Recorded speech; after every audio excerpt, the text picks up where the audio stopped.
Boa noite a todos. Vou contar para vocês um breve histórico da Cortex, para os que não conhecem, e depois vou falar alguns aprendizados nossos durante toda essa batalha para os novos aventureiros. Então, passa aqui. Essa história começa em 1975. Para quem viu o TED Rio, já sabe o que aconteceu em 1975. Eu nasci. Mas alguma coisa um pouco mais relevante do que isso estava acontecendo no mundo afora. Estava surgindo o primeiro microcomputador. É 1975. E uma pessoa que muitos de vocês conhecem, o Steve Jobs, estava levando esse microcomputador a se tornar extremamente popular e mudar o mundo inteiro, a imagem, pelo menos, que as pessoas têm sobre essa maquininha daí. Não é preciso dizer que ele foi um dos responsáveis pela aceleração de um grande estudo de uma área que eu represento bastante, que é a área de inteligência artificial. Sem as simulações dentro dos computadores, as simulações reais, a gente não conseguiria chegar ao estágio que a gente chegou hoje. Dentro de inteligência artificial, existem áreas como ciência cognitiva e neurociência, que são áreas afins e que ajudam bastante aos resultados que nós podemos obter. Como eu nasci junto com esse movimento todo, não foi difícil ser levado por essa onda e eu gostava muito dessa área. Eu estava estudando engenharia e tal, e eu queria fazer alguma coisa relevante nessa área. Então, eu criei um algoritmo de inteligência artificial, e hoje ele já é responsável por 2 grandes prêmios conquistados mundo afora, que faz a leitura de textos em linguagem natural, ou seja, o computador é capaz de ler um texto como a gente lê e consegue responder algumas perguntas básicas sobre aquilo ali. É um processamento semântico que não era possível antes dos computadores. Essa nova tecnologia acabou originando a empresa, que é a Cortex Intelligence, e o seu primeiro produto, que está na área de inteligência competitiva, chamou a atenção da Microsoft, uma empresa também dessa época, e a gente foi chamado para representar a primeira empresa brasileira a entrar no programa do BISPARC One, um programa de elite da Microsoft oferecido só para países desenvolvidos.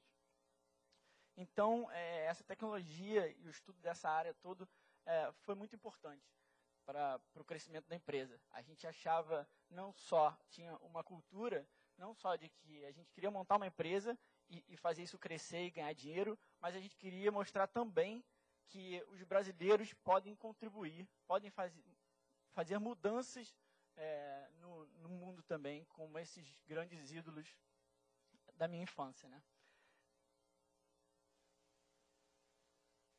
Bem, mas uma transformação grande como essa, ela não poderia acontecer sem um item fundamental, que acho que qualquer cientista vai concordar comigo. Se você quer fazer uma grande transformação na natureza, você precisa de muita energia. E da onde é que vem essa energia para todos os iniciantes empreendedores? Tem uma resposta bastante simples. Da comida que nós comemos. A gente não consegue produzir nada, a gente não tem força para fazer essas modificações sem comer. Tudo bem, mas só energia não adianta. Essa energia, todos os cientistas vão concordar comigo também, que ela não tem função nenhuma se ela não for canalizada. E a energia é muito facilmente dissipada e não consegue um grau de produtividade significante. Então, como canalizar essa energia? Empreender é encontrar uma motivação, é congregar forças e buscar a felicidade sustentável. E qual é o segredo dessa receita? Como turbinar essa energia num alvo preciso como um laser e fazer uma grande transformação? E a resposta é bem simples. Criar laços de afeto na nossa vida.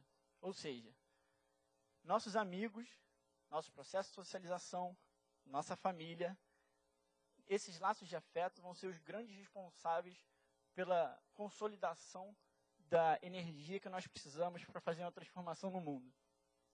É importante lembrar que afeto inclui raiva também. Então, se você tiver muita raiva de alguém, ou quando um país entra em guerra contra outro país, a gente acompanha a união das forças desse país. As pessoas se juntam em prol de um objetivo único, que pode ser até a guerra.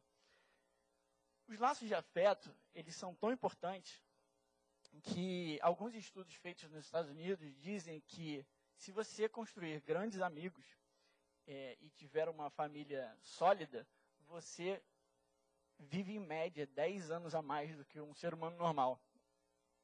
Você é muito mais imune a doenças e você consegue um objetivo e canalizar a energia que a gente precisa. Bem, para quem viu o lançamento do Amanhecer, tem um fenômeno científico bem interessante que eles comentam, que foi um estudo feito principalmente nos animais. Esse é um exemplo fortíssimo de laços de afeto, que chama de imprinting. Imprinting é quando uma pessoa tem a oportunidade de escrever o DNA da outra pessoa. De escrever, como se fosse uma programação feita em pedra. E isso acontece quando a mãe acaba de ter o seu filhinho. Ela olha para o seu filho e o seu filho grava, os hormônios gravam a feição daquela mãe e filho para ter certeza de encontrar a sua mãe no meio de um bando de outros animais. É um relacionamento de afeto extremamente forte, que eu acredito acontecer também nos humanos. Não é à toa que quando a mãe acaba de ter um filho, a primeira coisa que ela faz é: eu quero abraçar o meu filho, quero abraçar o meu filho. Aquele momento em que o filho começa a sentir os batimentos da mãe externamente, é o momento em que ele está travando aquele relacionamento, que é um dos mais fortes que a gente pode obter na nossa vida. E a área de inteligência artificial, aparentemente uma área fria e muito técnica, ela serve também para o autoconhecimento humano, porque a gente nunca vai conseguir reproduzir as capacidades humanas se a gente não estiver estudando fenômenos desse tipo. Então, para quem viu o filme Inteligência Artificial, esse é o bonequinho, o robô, o David, que nesse momento do filme, essa é a foto em que a mãe faz a programação e aperta a nuca dele, dizendo que ela é a mãe dele. E ele é condicionado a amá-la o resto do filme de forma incondicional, como uma grande prova de afeto. Enfim, mas isso não é uma coisa nova. Os laços de amizade e o processo de socialização, eles já demonstram grande poder desde muito tempo.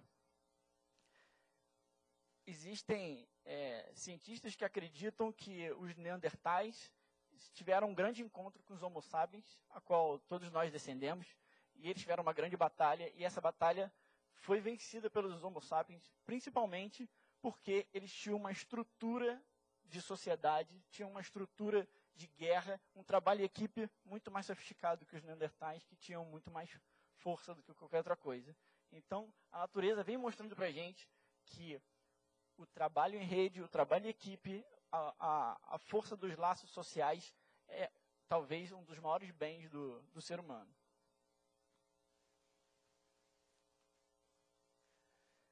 Mas nem só de luta e de briga vivem esses laços sociais. Por que eles são tão importantes para a gente? Vamos pesquisar de onde é que isso vem? Neurocientistas recentemente encontraram uma substância muito importante chamada ocitocina, que é uma substância liberada durante o ato sexual. Então, é uma substância que dispara prazer nas pessoas. E essa substância, ela é disparada sempre que nós encontramos uma pessoa que a gente pode ter um laço mais próximo, mais íntimo, alguma relação de confiança estabelecida nessa pessoa. Então, ela dispara a ocitocina. Talvez um dos grandes segredos dessa felicidade sustentável seja manter os laços de amizade que nós construímos normalmente quando somos mais jovens, no colégio, porque depois acaba tendo muito menos tempo para elaborar esse tipo de coisa. Então, a motivação e a felicidade, elas andam juntos e junto com os seus amigos, principalmente. esse filme aqui, o Albergue Espanhol, ele mostra muito bem como a vida de um albergue e como que as pessoas têm que, de repente, confiar num desconhecido que vem morar junto com elas. Então, e todos eles desenvolvem bastante afinidade e confiança uns nos outros. Parecem estar bastante felizes, o que mostra que estabelecer relações de confiança nas outras pessoas é algo muito importante. Quanto mais amigos nós conseguimos fazer, mais felizes e mais energia nós podemos produzir na nossa vida. Só que isso tem um limite. A gente não tem como sair fazendo milhões de amigos com grande laços de afeto, com grande intimidade e com muita proximidade. Um outro estudo feito nos Estados Unidos mostra que a gente consegue, no máximo, manter 150 amigos. 5 desses amigos são aqueles verdadeiros amigos, chamados amigos do peito, que a gente pode ligar às 3 horas da manhã se estiver precisando de alguma coisa, sem pensar 2 vezes. 10 amigos a gente considera bastante importante na nossa vida, e a gente vê eles com bastante frequência, e se eles morressem, seria uma tragédia na nossa vida. Os 50 amigos são amigos que você consegue gerenciar e certamente vai ser convidado para o aniversário dele, pelo menos uma vez por ano e tal. E os 150 amigos são as pessoas que jogariam no seu time de futebol, que você confia de alguma forma. Então, a gente tem uma capacidade limitada para conseguir fazer amigos, mas é muito importante exercitar esse tipo de coisa. Outra capacidade fundamental da existência humana, também estudada na área de ciência cognitiva e inteligência artificial, é o efeito sombra. É a capacidade da gente mimicar comportamentos dos nossos amigos. Isso é uma das coisas praticamente fundamentais para a sobrevivência humana. Logo que o bebê nasce, ele já começa a copiar, já começa a modelar o comportamento da mãe. Então, esse filme mostra muito bem isso, até do lado da inteligência artificial, em que o Hugh Jackman ele ensina o robô através da cópia de movimentos de boxe. E o robô, nesse momento, está fazendo uma cópia do movimento dele. E os estudos mostram também que essa cópia de movimentos, essa cópia de padrões de comportamento, elas são muito mais fortes quando você estabelece uma relação de confiança, quando você tem uma relação de afeto, uma relação de admiração pela outra pessoa. Essas cópias são feitas com muito mais intensidade, né? Então, a gente pode voltar ao nosso gráfico de dispersão de amigos, e a gente vê que a gente tem a capacidade de propagar nossos padrões com intensidade cada vez menores. 5 dos nossos amigos, eles vão se comportar, vão ser muito influenciados pelos nossos comportamentos. Ou seja, se eu começo a comer muito e começo a engordar, os meus amigos têm uma tendência, 45%, tem a probabilidade de 45% de começar a engordar também. Se eu começo a fumar, meus amigos têm 45% de probabilidade de também ser influenciado por esse hábito de consumo. Mas não precisa ser coisas tão fortes assim. Às vezes, até um jeito, um piscar de olhos, uma virada de boca ou um sotaque, uma gíria, elas são propagadas nessa rede social. E talvez isso seja tão ou mais importante para a nossa espécie, a comunicação e a disseminação de padrões, do que a preservação do nosso DNA, né? A reprodução da espécie. Né?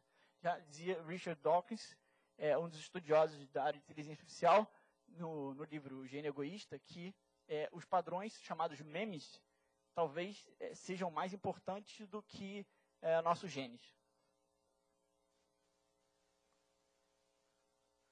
Enfim, isso tudo para mostrar para vocês que o tempo todo a gente tem uma necessidade de comemorar nossa autonomia e nossa independência como ser humano. Né? A gente nasce e é extremamente dependente da nossa mãe. Depois, na adolescência, a gente quer um movimento de independência tão forte dos nossos pais e identificação com os nossos amigos de colégio, que isso parece persistir na idade adulta. Só que, depois de todas essas informações, parece que conquistar a interdependência entre as pessoas é um esquema, é um comportamento muito mais forte, muito mais robusto do que a individualidade, muito mais robusto do que você conseguir a sua independência. Você tem muito mais chance de sobreviver conseguindo conviver com as pessoas de uma forma de dependência mútua. Ou seja, nós deveremos procurar agora a interdependência e não mais ser independente dos outros. Esse é um filme que mostra como que o casal consegue lutar contra vários inimigos numa forma de interdependência, porque as costas dele estão protegidas pelas costas dela. E para conquistar tudo isso, o que está em voga é a nova inteligência, a inteligência social. Ela é desenvolvida, primeiramente, pelo autoconhecimento, depois pela capacidade de perceber o outro e estabelecer as relações de confiança. É uma inteligência super importante e que, a primeiro momento, é pouco levado em consideração hoje em dia. Porque todo mundo acha super importante ir para a faculdade, aprender conhecimentos técnicos, ser super inteligente, fazer o MBA e tudo mais, mas esquece que desenvolver a sua habilidade social talvez seja o bem mais importante que você pode conquistar na sua vida. Então eu deixo para vocês conseguirem arriscar projeções futuras da imaginação de vocês com o novo paradigma que nós temos hoje, que é a nossa rede social, agora gerenciada por programas de computador. Muito obrigado.